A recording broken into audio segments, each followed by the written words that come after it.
Let's talk about 3 things that I see all the time in people who struggle to pass PLAB 1.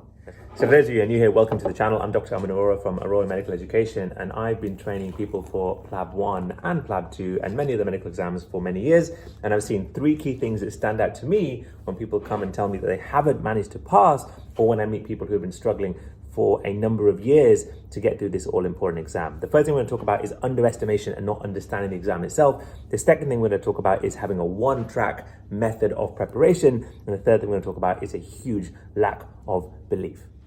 So let's talk about number 1, underestimation of the exam. PLAB 1 is a huge exam, okay? The syllabus is huge. There's so much material that needs to be covered. It takes a lot of time, energy, sacrifice, dedication, discipline, preparation. There's so much that goes into getting a pass in PLAB 1. It's not just a kind of exam where you just do a couple of weeks of preparation, then you fly through it. Some people may have those kind of stories where they've been lucky enough to do that. But for the majority of people, if you don't put in the time, energy, discipline, sacrifice, you will struggle to pass this exam. The curriculum is huge. People don't understand how much there is to get through. If you look at the PLAB GMC blueprint, there is so many topics that need to be covered, and there is so much depth within those topics that need to be covered. So people don't understand how much they need to do. People don't think about how this exam is assessing. They kind of think, well, it's all about knowledge. If I just learn loads of stuff and cover loads of stuff, I'll be fine. They underestimate the need for technique.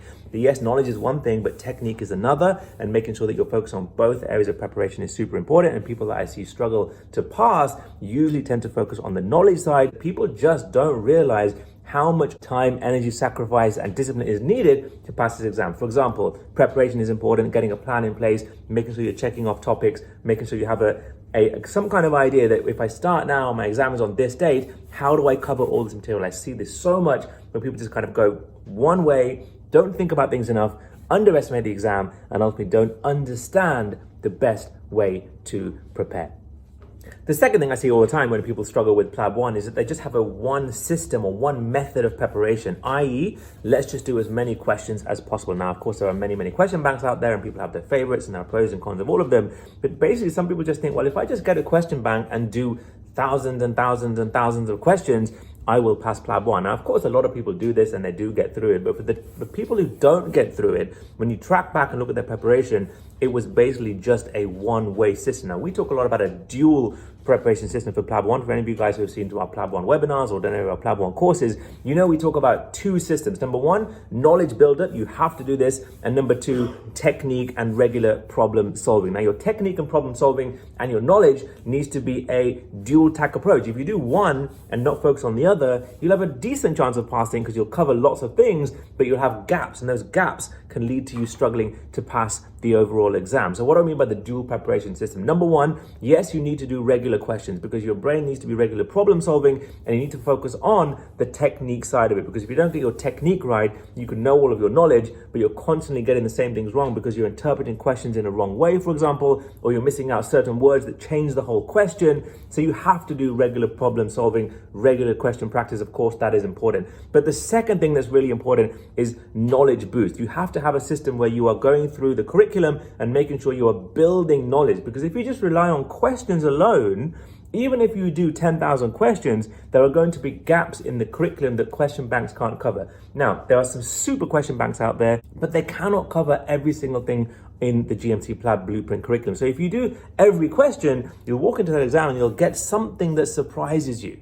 So the knowledge base of preparation is super important, whether you're going through guidelines and reading things in more detail, whether you have some kind of course, online course, audiobooks. We do both of these to try and boost your knowledge. Whether you find your own way of writing notes, for example, but please don't just rely on the little bit of information that you get at the bottom of questions, because you'll learn that bit very well, and you'll learn something else in a guideline, another part of it very well, but there will be a gap in the middle. And that's where your knowledge backup, your knowledge boost is very important. And we talk about a 50-50 approach. So 50% of your time is problem solving, doing lots of questions and getting used to the technique. But then 50% of your time has got to be based on building knowledge as well. And one thing I see in a trend in people who don't pass PLAB 1 is that they just went and did lots of questions and relied on the question bank to do the knowledge build-up side of things, and inevitably there will be gaps.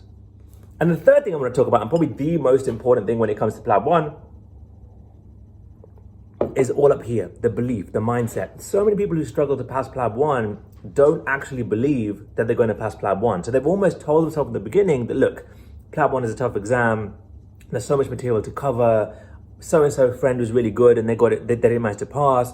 So-and-so took 2 attempts, 3 attempts to pass it. There's no way I'm going to get through the first round. You may be telling other people that you're preparing and you want to pass it, but in your own mind, the belief is not there that you are going to pass. Now, what does belief come from? Belief comes from a number of things, but it comes from, number one, at least it comes from putting in a strategy and having a plan as to how I'm going to get from here to the actual pass of this exam. And that just doesn't mean just do thousands of questions and do loads of questions and just get through as much as I can and just try and cram it all in. That means having a strategy, do a preparation approach, have a schedule, have topic by topic breakdowns, know what you're going to cover in a particular time, so that takes the stress away of thinking there's so much to cover, because the stress of thinking there's so much to cover is what decreases your belief. And you're doing the work, but you're telling yourself that actually there's so much, I'm not going to get through it all, it's really tough. And then again, all the cycle starts. This person failed, this person did so much work, they failed, they're such a good doctor, they failed. How am I going to pass? And if your subconscious mind is telling you that when it gets to the difficult process where you have to push a little bit more and do that extra 1 hour, for example, when you're tired and you don't want to do any more questions or reading, that's what will stop you from doing it, because your belief is not even there. But if your belief is there that I'm going to pass, for those of you who know our stuff, we talk about the hashtag can pass, will pass all the time. Why? What is that all about? It's about drilling into your system that you are going to pass this exam. And why am I going to pass this exam? Not because I'm just wishing or I'm dreaming, but because I have a plan, I have a dual phase preparation system, and I'm covering all the bases that I need to do. So one of the key trends that I see in people who do not pass PLAB 1 is that their belief is lacking from even before they've even started the exam. That takes them into the exam itself, and that inevitably affects performance when you come out on the other side. So 3 really important things then that are going to stop you from passing PLAB 1. Number 1, underestimating and not understanding the actual exam itself. Number 2, a single track resource method, preparation in just one way, doing lots and lots of questions. And number 3, a lack of self-belief. And that kind of stems from not having the first 2 in place. Now, I've been training doctors for PLAB 1 for many, many years. I've seen people struggle. I've seen how things can be turned around. And I've seen how very small changes in things like technique can make a huge, huge difference. And I'd love to try and help you guys get through your exam as well. We have so many resources for PLAB 1, whether it's online courses, audio courses, flashcards, mock exams. Have a look at the website, aroramedicaleducation.co.uk, and please use the coupon AuroraVideo10 to get 10% on any PLAB 1 resource, including our all-in-one PLAB 1 Gold Pass package that I know so many of you guys have made use of over the last number of years. Hopefully this has been some value to you. You know the hashtag CanPassWillPass. Make sure you do not have those 3 things in place that I see all the time when it comes to people struggling to pass the PLAB 1 exam. It is a very passable exam. You just need to have a bit of focus, a bit of management in terms of your discipline, a little bit of efficiency in terms of making your time work well for you, and making sure you have a decent plan in place, which all leads to that mindset being in the right space. Have a great day.